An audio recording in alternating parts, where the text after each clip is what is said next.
Good morning, chicks and chickens. Welcome back to Old Man Farm. My name is Sid, as always. I don't know why I said it that way.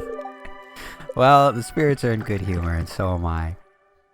Despite my bodily infirmity right now, I don't know if I'm starting to get sick or if it is the fact that I have neglected to take allergy medicine for like a week, but I am a mess. So if my voice sounds weird, and more importantly, and more probably, if there's weird pauses, more than normal that is, in the way I speak, it's, yeah, that's the problem. What? Already getting a phone call. Hi, Marnie. Says, hi there, Sid. We make our own cheese and ice cream here. I never get tired of them if they're made the right way. Fair enough. Thank you. Fine, have a good day, Sid. You too, Marnie. But yes, I'm very drippy and stuffy somehow at the same time. You know how that goes. And so if I stop, it's me having to blow my nose. I already know that the editing on this is going to be a nightmare because I'm going to have to edit out all of my sniffling and whatnot. So, and the times I've had to do that before, it's a tedious process. But one that I don't mind doing because no one wants to hear that. Let's be real. But on the agenda for the day, oh my God, who now? Linus. Is suffering a natural part of a harmonious life? I'm inclined to say yes, though it depends on the kind of suffering. Do not be afraid of any discomfort or hardship that is ultimately feasible, Sid. We are always stronger than we think. You know, it's funny he should mention that. All right, be at peace, Sid. Thanks, you too. So it's funny he should mention that. Right there was one of those sniffles. My girlfriend had me, well, I would say read a book, but I was at work. It was an audiobook, so listen to a book, I suppose is what you say. And it was I didn't realize yesterday when I mentioned the that avoidance principle that it was actually from that, and it is the subtle art of not giving a fuck. And I've heard of it before, and but I've never read it, and I've never really found self-help books to be. They're always just distasteful to me. Not in the not that I think there's anything wrong with seeking help wherever you need it or however it helps you. That's not it. But I have never found one that resonated with me, and I think it's because, and this one, same thing. There were parts of it that I was interested in. It's Clint's birthday, but I have a hard time. I have a hard time commiserating with anything that is broad enough to appeal to, well, in his case, an audience of millions. You know what I mean? Let's read this letter, and then we'll get more into that. Dear Sid, I want to make fish stew, but I need an albacore. I know they're almost out of season. Sorry about the short notice. Could you catch one for me? Gus. Yeah, we can try that. But I want to take a, let's take an iron bar. We'll take an iron bar for, Clint. I think he'll like that. But, yeah, I have a hard time, taking, advice for something that is not, somewhat a little bit more specialized, a little bit more specific. Like, for instance, I'll give you an example here. In the book, I will say that it a lot of what is said in it really reminds me of the Tao, and it's like if the Tao and Fight Club had a baby, and you took those two philosophies. And to be fair, I thoroughly enjoy both of those philosophies. Maybe that's why I see it through that lens. But as I was saying, I do find it hard to get a whole lot out of something that is just so generalized. But there were some things in it that they were just, I would say it's not so much new information to me as it is a better wording of information that I maybe didn't know how to put to words. You guys know this. I'm very bad at this. A lot of times if I could just find a way to phrase the thing in my head, I could find a way to better understand it. It's like how the way I ended up getting over my panic attacks was just by giving it a name, by understanding that it was, a fight or flight, like a survival response, and understanding the way the parasympathetic nerve system works, and all of these things, led me to be able to properly sort of deal with it. Oh, is it my birthday today? I guess it is. Thanks. This is nice. You're welcome, buddy. Anyway, I forget how I got on this topic, but I was listening to that, and Linus was mentioning about suffering. And again, I've said this many times, I am not religious, but I have consumed a lot of religious texts. Again, as has been stated in the comments, looking at you, Neil, but is, I think it's good to introduce yourself to varying ideologies, because, nothing creates a narrow worldview like having one point of view to pull from. So, I've read a lot of things, and obviously, I am no religious scholar. All right, I have a very surface level knowledge of all these things. So, don't get too upset here if I get anything I'm about to talk about terribly wrong. Feel free to educate me. But I do know that a generalized, saying, for lack of a better word, in Buddhism is, that existence is suffering. Okay, oh, there's a tuna. Now, the albacore has to, I would assume, come from the same, because albacore and tuna are similar, right? But anyway, and in the book, he talks about, that's something I accepted very early on in life, that suffering is not only a natural part of life, but without suffering, we would not really be able to derive meaning. You need adversity to be able to grow.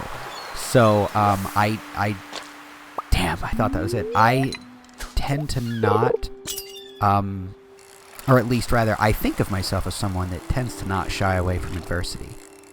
When really, again, I've been talking a lot, with my partner and everything, and I think it's that, there are a lot of things that there's a lot of, it's strange. I can handle physical pain to absolutely no end. I can sleep on a park bench and be fine. I can do all these things, but when it comes to, like mental pain, like mental anguish, I have an aversion to it. I don't have as good of a backbone for those things. So anyway, my point being is it's funny that Linus brought that up today, because I don't know, it's similar actually to what they were saying, is that don't shy away from those hardships, those trials, that adversity. Oh, nice, sea cucumber. Because, well, if you shy away from adversity, you're really just shying away from life. They're hand in hand. But I think also, and this is something I have mentioned on the channel before, referencing the Tao. I cannot remember exactly which number it is, but they talk about, how you should be happy to receive like bad news or a negative state, because that you get to lose said negative state. You get to work towards getting rid of it. So you should see negativity as a boon, because it means that you get the chance to correct it. And I don't know, that's something I was thinking a lot about today, because as I said, over the weekend I I just got overwhelmed with everything. And again, appreciate you guys and your kind words. And it really is. It's the truth. I need to, you know, I need to look at things a little differently so as to not get so overwhelmed, because there really is nothing wrong in my life. You know, there's nothing for me to get this overwhelmed about. But I allow myself to put mental energy into things that don't really require or deserve the amount of mental energy I put into them. And yeah, it's just, again, as with all things, you know, I tend to, is that it? Oh, it's a herring, damn it. I've always sort of thought of most things like a sine wave, right? You know, peaks and valleys, ups and downs, and really all that changes is the frequency. And I don't know. I think maybe just for me, you know, when instead of thinking of it as peaks and valleys, which, you know, it is, but also just maybe for me, you know, I'm 34, and I have spent, you know, a dozen years or more, essentially, you know, kind of, I won't say like cemented in my worldview, because it's drastically changed, but most of that change has happened in the last 3 years or so, you know, and I think it's just time, a good time for me to actually take a good sit down and reassess, like, what actually is important to me? What do I want? What am I willing to sacrifice to get to a place that I want to be, you know, and to set some realistic goals for myself. Because again, I'm not even quite 3 months sober, and so much has changed in the last 3 months, and I have been so concentrated on keeping up with the change that I don't think I have set a new goal, really, like a new direction, a new directive. It's just been, just get through today, you know. And I think that's kind of been my mantra for so long. Which is one thing when you're an alcoholic and you're struggling with that, but when you get to a point where I'm at, where it's like, okay, I don't really have cravings. I will always be an alcoholic. I'll always struggle with that, but I feel pretty safe in my sobriety. So now, you know, what do I do with it? Where do I go? There's a car speeding past my window. Where's he going? I don't know. These are the questions that need to be asked, and Seaweed is here to answer them. But yeah. Anyway, I don't know what I'm talking about. I never know what I'm talking about, and that's the joy of it, right? That's sort of where it's always been. It's like I've always been like, yeah, let's just, you know, fly by the seat of my pants, see where this takes us. And I've, you know, in recent times, I've put all these like rigid structures on myself, and I'm not good at that. I've stated that before on the channel. I'm not good at that, so I don't know why I do that to myself. There we go. There's that albacore we wanted. So yeah, like I said, just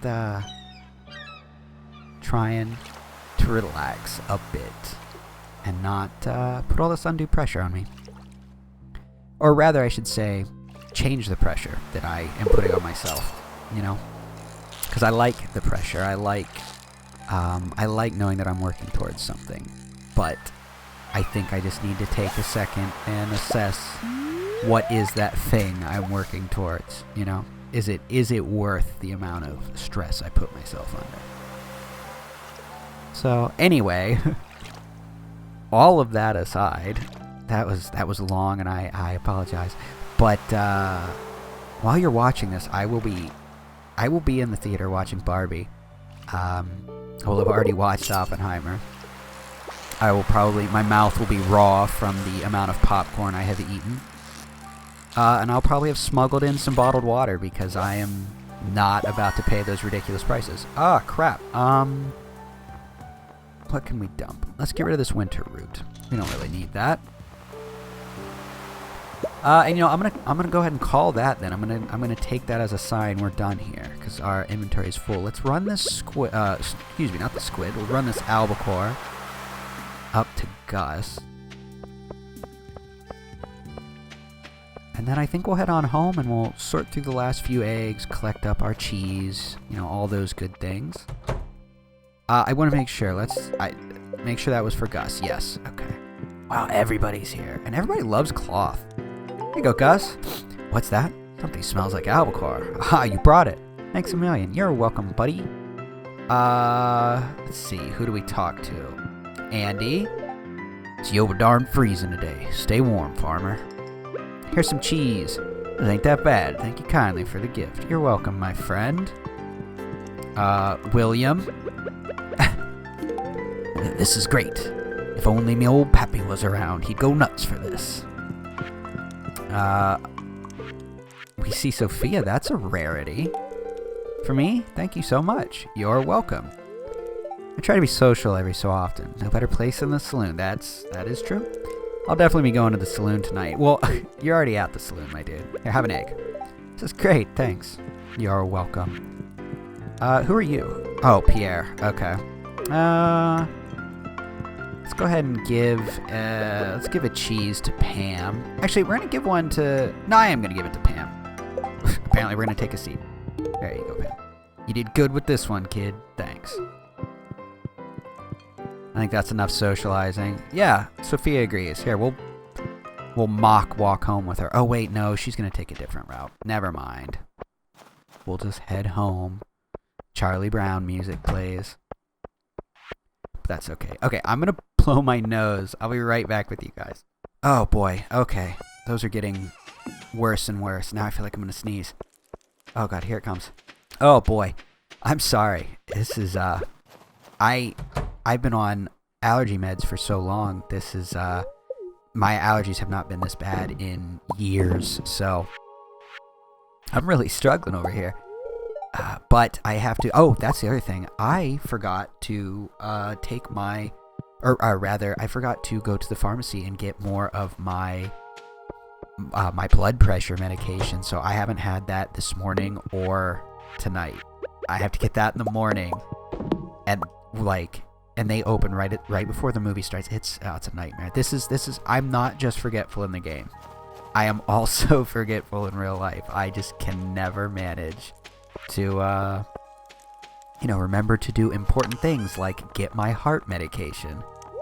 You know, just little things. Let's hold on to this conch and nautilus shell. I don't recall if they have reasons, but we'll hang on to it just in case. We'll sell a few more things like some mayo, cheese, void mayo.